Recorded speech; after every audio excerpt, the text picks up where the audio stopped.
What's going on, y'all? We are back with NBA Egghead. I know it's been a little bit, with things slowing down the NBA, football back going. But we're going to hop back into the Western Conference here.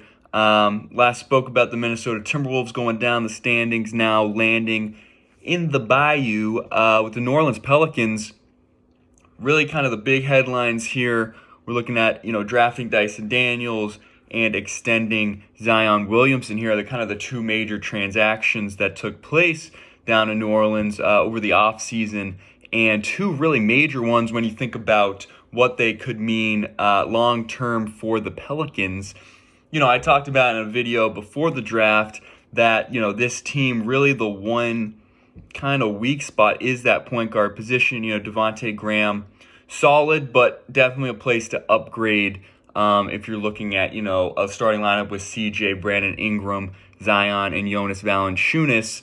And so they immediately addressed that in the draft. I said pre-draft that they should have gone for, the ideal trade target would have been DeJounte Murray. They bring in Dyson Daniels, who's kind of cut from the same cloth in terms of being a, big point guard, can distribute the ball, can play defense. Kind of a perfect complement to CJ McCollum when you look at kind of the different skill sets. CJ's more of a scoring guard, a little undersized defensively. So you bring in Dyson Daniels, who can defend at a high level in the backcourt and can also, distribute to all these different scorers that the Pelicans have, because everyone's going to need touches. CJ, Ingram, and Zion especially.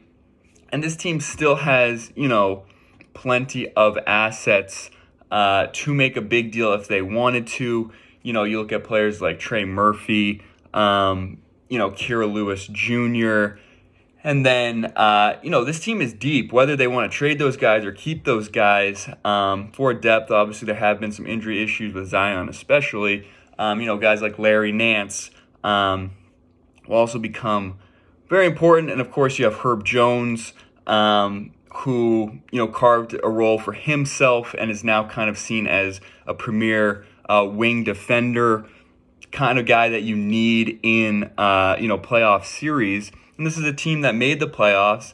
They got into the play-in, became an 8th seed, and gave, the Phoenix Suns some trouble out the gate.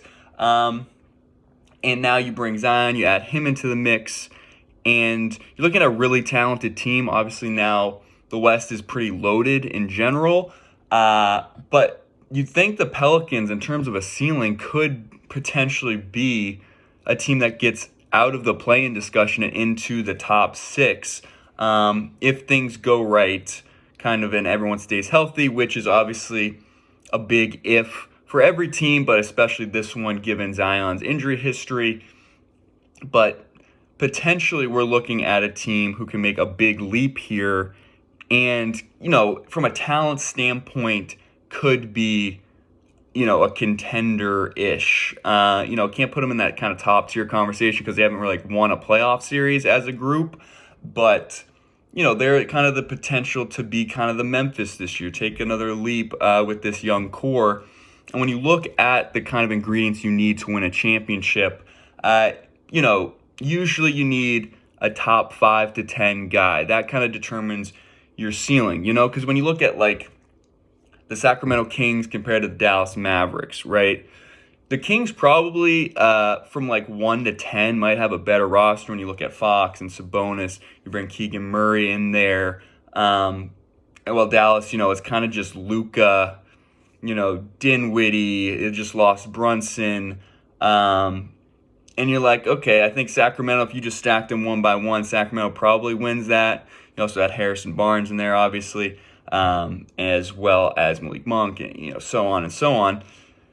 But the thing is, what do the Dallas Mavericks have that Sacramento Kings don't? It's Luka Doncic. He's one of the best, 5 guys in the league. And so that's going to dictate your ceiling. That's why the Mavs are projected higher than the Kings. And so the Pelicans potentially have that guy in Zion Williamson.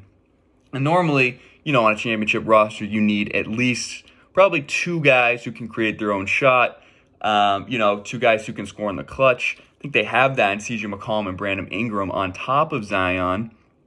And then, usually you need a PJ Tucker type, a Drew Holiday type, someone who can be in the trenches, defend the other team's best player for an entire series and then for an entire playoffs. They have that in Herb Jones. So you can check that off. They can go small. You have to be malleable in the playoffs depending on, trying to adapt to your opponent. They can go big with Jonas Valanciunas at the 5. They can get a little smaller with Zion at the 5, a little more athletic. Or, even like a Larry Nance at the 5. That's potential. And you can do a lot on the perimeter between CJ, Dyson Daniels, Graham, Herb Jones, and Ingram. Play Ingram at the 5. You can try out all kinds of different lineups with this squad that could potentially work in this season. Hopefully, you kind of take the time to try and figure out what works. And then come playoff time, what kind of lineups you have and what guys work well together. And so this Pelicans team, I'm really excited to see, them completely healthy, what they look like, this regular season. I think you have to have high hopes for this squad. They're going to bring the highlights with Zion. Hopefully, they've kind of limited his like high flying and more keep that kind of power horizontal. Just get points, man. You don't have to dunk on everybody. We need you healthy, and he's, efficiency numbers are crazy. I think we forget sometimes how good Zion is because he's becomes a meme. He's, in and out of games and whatnot. A little bit of a weird character for sure. But if this guy's firing on all cylinders, the Pelicans are going to be mighty, mighty dangerous, and I would not want to face them in a 7-game series. I think that's the bottom line here. I'm excited to see what Dyson Daniels brings to the table and what he looks like right out the gate. But how about that? New Orleans, the Bayou. Let me know where you slot them in the Western Conference. I'm thinking like 6 to 8. Feel free to disagree. Let me know why in the comments. But for now, that's going to do it for me. Take care of yourselves. Take it easy. And I'll see you next time.